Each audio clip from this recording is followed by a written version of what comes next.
الفاتحة أن الله يتقبل الصلاة والدعاء ثم إلى أرواح والدينا ووالديكم وأمواتنا وأمواتكم وأموات المسلمين أجمعين ونخص خصوصا إلى حضرة الروح للمرحوم نحو يوسف وأصوله وفروعه وذوي الحقوق عليهم أجمعين وإلى حضرة النبي محمد صلى الله عليه وسلم. الفاتحة.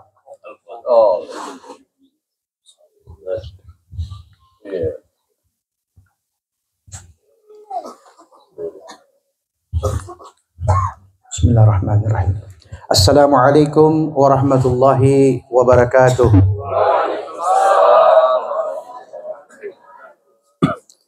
Salam sejahtera bagi kita sekalian. Alhamdulillahilladzi khalaqal mauta wal hayat liyabluwakum ayyukum ahsanu amala. Asyhadu an la ilaha illallah wahda wa asyhadu anna Muhammadan abduhu wa rasuluhu wa la nabiyya ba'da. Allahumma salli wa sallim ala sayyidina Muhammad ibn Abdillah wa ala alihi wa sahbihi wa mawalah.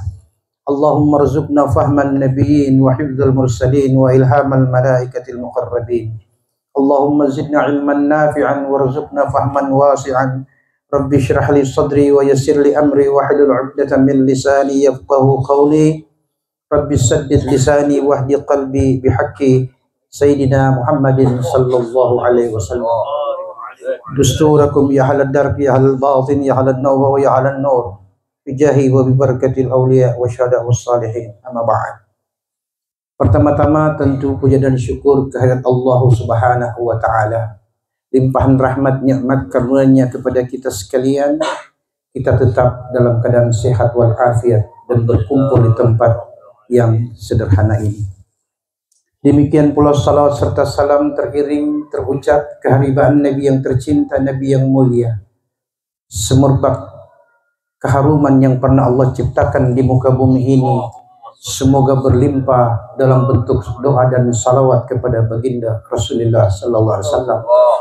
Sebagaimana yang dikatakan dalam kitab Al-Barzanji, aftirullahumma qabrahul karim bi'arfin syadidin salati wa taslim.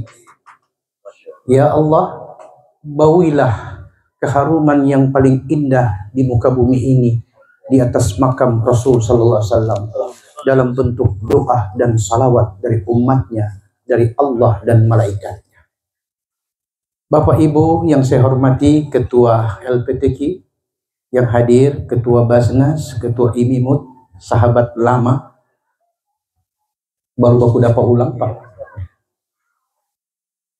Ibu mantan Ketua Basnas juga, Ustaz semua Kak Wah di Membe atau sepindah? Masih? Ya. Ustaz Rajab Duhe SAG MH. Ustaz Muhammad Sukri Lalaweto, beliau pengasuh Pondok Pesantren Al-Khairat Bitung. Hadir juga Ketua Badan Takmir Masjid At-Taqwa Bitung Tengah, Bapak Haji Anton Awi, ibu-ibu majelis taklim yang ada di Watu Dambuk 2, baik ketua dan pengurus yang saya hormati, ibu-ibu majelis Tanwirul Qulub Kota Bitung. Mau bilang lagi ini? Keluarga yang saya hormati, yang dimuliakan Allah. Mohon maaf bila ini tidak disebut satu demi satu, tapi yakinlah semua kita diberi kemuliaan oleh Allah Subhanahu wa taala. Bapak Ibu jamaah pekabung al-muazzin wal muazziyat yang dimuliakan, yang dirahmati Allah.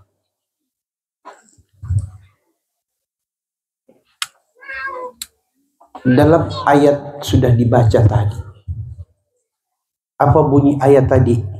Di antaranya dibaca oleh qari'ah. Lafaz ayat berbunyi, walanabluwannakum bisyai'in. Kami, Allah. Setiap Quran mengandung kata kami, itu bukan berarti hanya Allah. Tapi kata ahli tafsir di situ terkait juga selain Allah. Walanabluwannakum bisyai'in. Kami Allah, kata kami loh, akan menguji kepadamu dengan sesuatu. Berarti ujian datang atas izin Allah, tapi melalui lisannya istri, sikapnya tetangga, tingkah lakunya anak, hasil panen, hasil laut, dan sebagainya.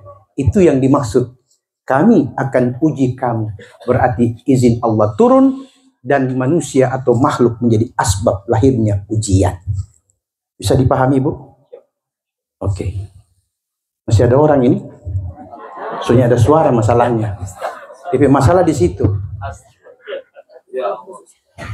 Berikut. Bisyai' dalam Al-Quran, kata al-ba di sini, ba bisyai'in, itu menunjukkan apa saja. Beda kalau dia pakai alif lam, bisyai'i, itu beda. Berarti ada sesuatu yang sudah jelas. Tapi Quran menggunakan redaksi bisyai'in, itu menunjukkan apa saja yang membuat hatimu tidak nyaman, itu ujian namanya. Apa saja yang membuat hatimu tidak nyaman, ujian namanya. Termasuk apa? Viral. Ya. Berikut. Allah mengatakan, kami akan menguji engkau dengan sesuatu. Tapi Allah jelaskan di antara sesuatu yang dimaksud di situ adalah, pertama, al-khawf. Apa itu al-khawf? Takut. Dalam bahasa Arab ada banyak kata takut. Di antaranya al-khawf, ya, yakhsha, maknanya juga takut. Tapi Quran ketika menyebut kata takut bergandeng dengan kata ulama, Quran tidak menggunakan kata al-khawf, tapi dia menggunakan kata yakhsha. Innama yakhshallah min ibadihi al-ulama. Sesungguhnya yang takut kepada Allah dari hambanya yaitu para ulama.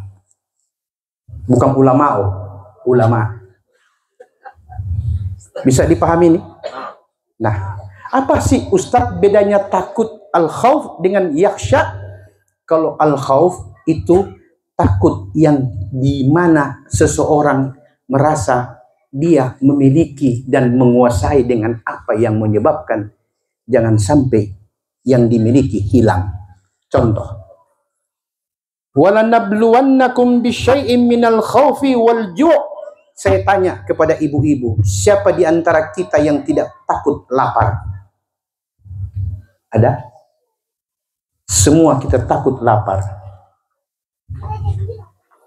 Ketakutan merasa jangan sampai tidak makan, itulah yang membuat setiap orang harus bangkit dari tempat duduknya, bangun dari kursinya, bangun dari ranjangnya untuk bekerja dan berusaha hanya karena takut jangan sampai tidak makan. ASN ke kantor, apa mengejar gaji atau takut tidak makan? Takut tidak makan. Pedagang, pengusaha, nelayan, petani bekerja di ladang, di laut, apa karena takut tidak tumbuh tanaman, tidak keluar ikan di laut, atau karena takut lapar? Jawabannya semua takut lapar. Tapi Allah Tuhan yang Maha Pengasih mengatakan, ketakutan yang Anda miliki, ketakutan yang kau punya, itu karena aku Allah telah jadikan rasa takut itu ada di hatimu. Biar dengan takut itu engkau berharap ada sesuatu dari rahmatku. Tapi aneh bin ajaib, rahmat Allah turun tiada berputus. Tapi Allah katakan, wa aktsaran nas la yashkurun. Kebanyakan manusia tidak pandai berterima kasih. Wa qalilun min ibadiyasy syakur.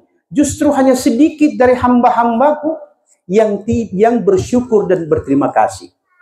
Makanya siapakah hamba itu? Nabi dalam riwayat Bukhari Muslim mengatakan, ajaban li amril mu'min, inna amrahu kullahu lahu khair, wa laysa dzalika li ahadin illa lil mu'min. In asabathu sarra syakara fakana khairan lahu, wa in asabathu dharra sabara fakana khairan lahu. Sungguh mengherankan perkara urusan orang beriman. Ingat, orang beriman. Dan tidak seorang pun yang mampu menyamai sikap dan cara orang beriman yang seperti itu, kata Nabi. Kenapa?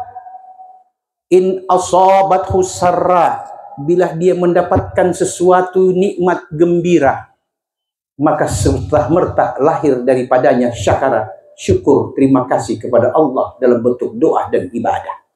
Bila lebih, bentuk sedekah dan zakat.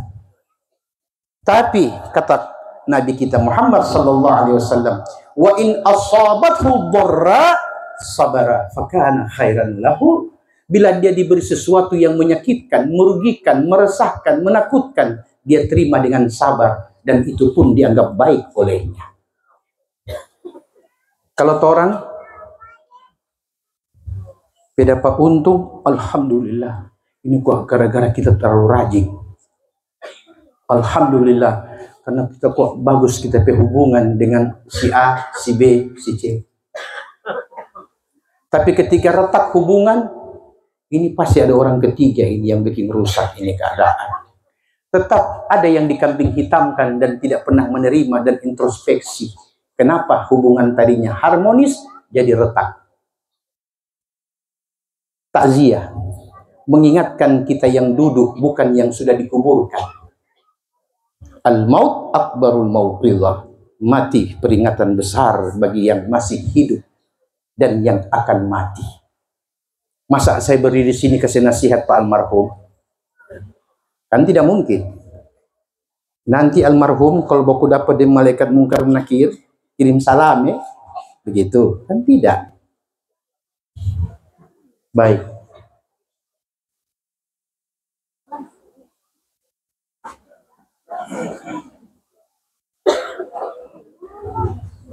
Memang sengaja ada minta sedikit ujang supaya yang di tengah maju ke muka. Karena yang di muka kosong. Baku susuru di belakang. Saya lanjut. Boleh lanjut Ibu? Pak? Baik. Ketakutan inilah yang kemudian berkembang menjadi takut dengan harta berkurang. Berarti takut miskin. Wa naqsim minal amwal.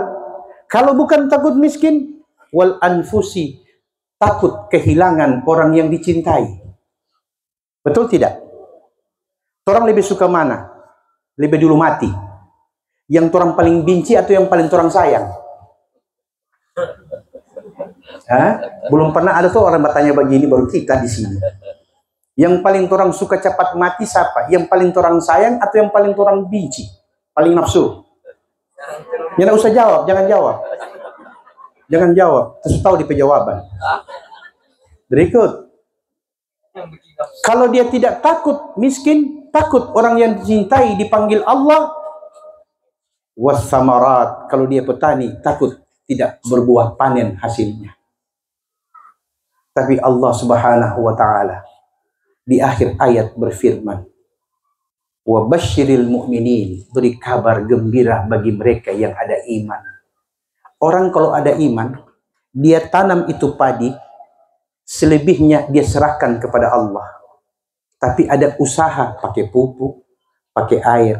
Bukan begini, tanam terserah juga mau bertumbuh dengan mau mati, yang penting Allah berurusan pangana. Itu namanya bahlul, bukan beriman.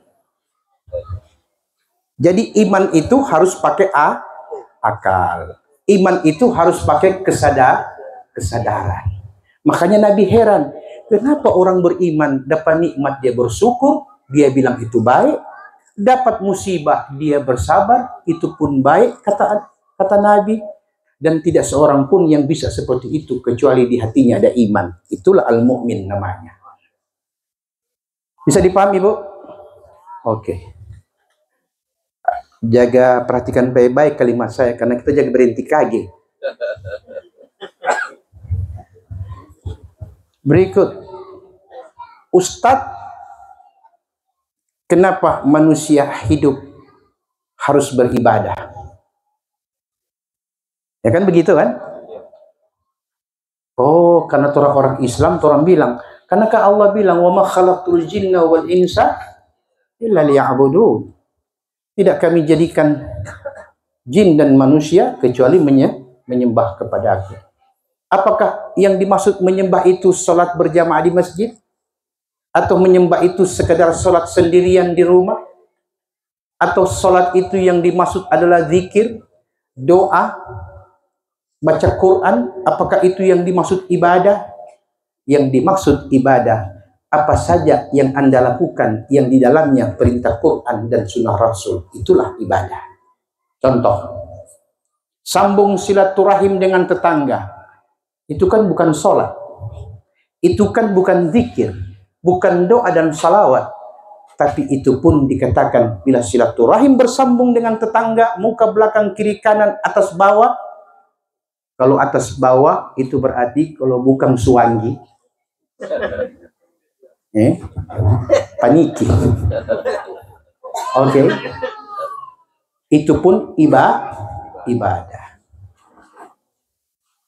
Oke. Tapi jaga taruh-taruh kira sedikit lagi itu tetangga. Tetangga ada dua macam. Kita mau bilang, mau. Ini ibu-ibu mau kontutum mulu, mau. Artinya kita mau bilang ini kong berasa sendiri jo, masuk ke nyanda. Tetangga muka dan tetangga belakang. Maksudnya ada tetangga masuk dari muka, keluar juga dari muka. Ada tetangga masuk dari belakang, keluar di muka. Ada lagi masuk dari muka, keluar di belakang. Siapa itu yang paling banyak meminta rica dan tomat?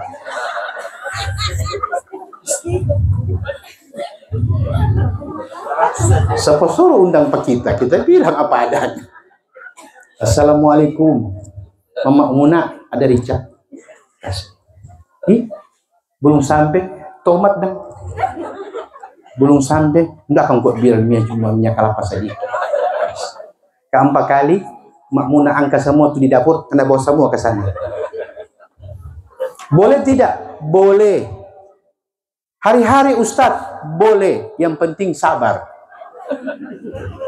Tapi kalau tidak sabar, kita kasih DP ilmu. Aku cakar jo langsung di situ.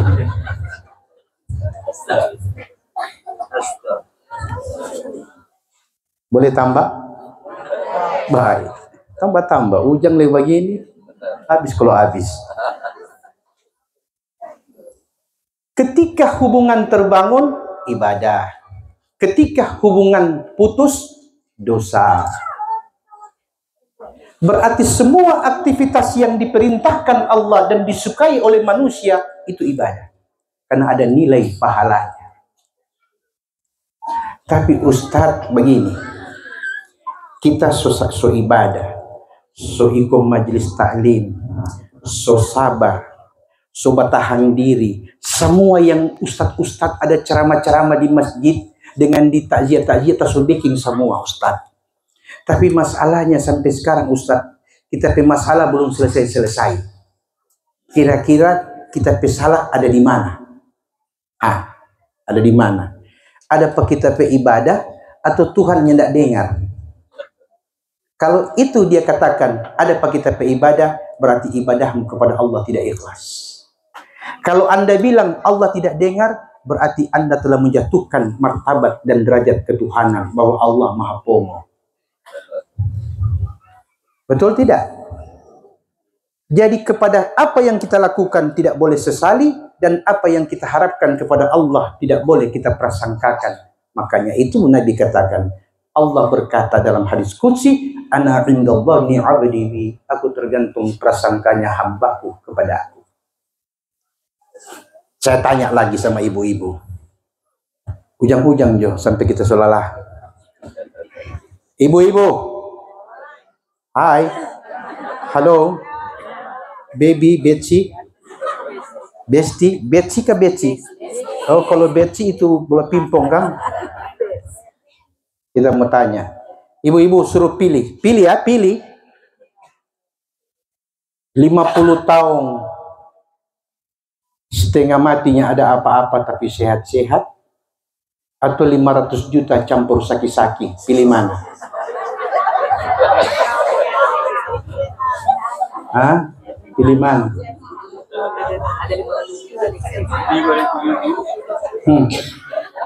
Yang di sini tertawa, di sini kasih jawaban. Yang bagus Ustadz, 50 tahun, sehat-sehat, kau tambah 500 juta. Baik kita bukan Tuhan, kalau kita Tuhan kita bilang kesadap, pas itu kan. Kita kan suruh pilih, bukan suruh ambil. Pilih mana ibu? 50 tahun susah, sehat-sehat, 500 juta campur saki-saki. Pilih yang mana? Ya? Mau ambil 50 tahun, bukan main lama tuh 50 tahun, setengah mati itu hidup. Mau ambil 500 juta, balik-balik rumah sakit, asam urat kalar sambung kolesterol, kolesterol baru mulai hilang, so maksud datang. Okay. Bila ini ditanyakan kepada bapak ibu sekalian, pasti Anda tidak akan pernah memilih satu di antara keduanya. Karena setiap sesuatu yang Anda pilih ada konsekuensinya. Itulah hidup. Itulah hidup. Apapun yang Anda pilih di muka bumi ini, pasti ada konsekuensinya. Maka konsekuensi ini, kata Allah, biar ngoni tahu kita masih ada Tuhan. Yang fakir 50 tahun, don't worry my friend. I can give you the money in the world, but you can take on akhirat. Oke? Itu bahasa Gorontalo dulu. Artinya, jangan khawatir. Bila engkau fakir dalam keadaan miskin, 50 tahun tandanya bahwa aku telah simpan apa yang kuberikan kepadamu nanti di akhirat dalam bentuk pahala bila engkau sabar. Tapi tahun 2025, so miskin, banyak utang, banyak baku ambil, kau ni mau bayar lagi. Salah siapa? Salah sendiri. Yang pilih 500 juta campur saki-saki, Allah bilang, saya kasih 500 juta, rezeki bertambah, penyakit pun sering berganti. Don't worry my friend, yang penting kau sabar. Pahala juga nilainya. Jadi mau dikasih fakir maupun dikasih lebih, selama sabar itu ada, maka ganjarannya nanti baku reking dengan Allah di akhirat kelak nanti, dengan catatan ikhlas menerimanya. Ustadz kita so sabar, tapi ternyata sampai di akhirat baku reking, Pak habis semua kita punya ini. Kenapa begitu? Ada dua kemungkinan. Pertama, Anda lakukan bukan karena Allah. Yang kedua, Anda lakukan karena Allah, tapi ada kesalahan yang Anda harus bayar tunai di akhirat, bukan di dunia. Siapa itu? Nabi bilang, atadrunal mal muflis? Tahukah kalian siapa yang dimaksud dengan orang bangkrut? Apa kata sahabat? Al-muflis indana man la dirhamalahu wa la dinaran. Kata sahabat, bangkrut yang kami paham adalah tidak beruang dan tidak berdinar. Itulah bangkrut. Nabi bilang bukan. Bukan bangkrut itu yang kumaksud. Tapi bangkrut yang kumaksud, di hadapan kelak di yaumil mahsyar, ia datang dengan bergunung-gunung pahala ibadah, namun ketika ia digiring Allah ke surga, ada orang yang berteriak, ya Allah, tahan. Karena dia dulu pernah sempat membuang satu kata yang melukai hatiku. Allah katakan, keadaan apa yang kau minta? Ya Allah, aku tidak minta upah dan tidak minta rupiah, tapi aku minta agar engkau ambil sebagian pahalanya untuk mengganti sakit hatiku di dunia. Allah katakan, ambil.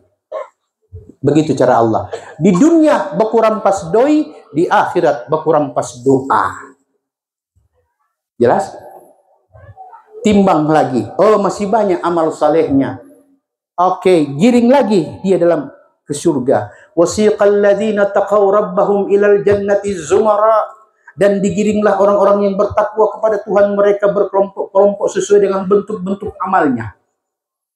Tapi ketika ia digiring, masih ada lagi tetangga yang berkata, ya Allah, tahan, jangan dulu.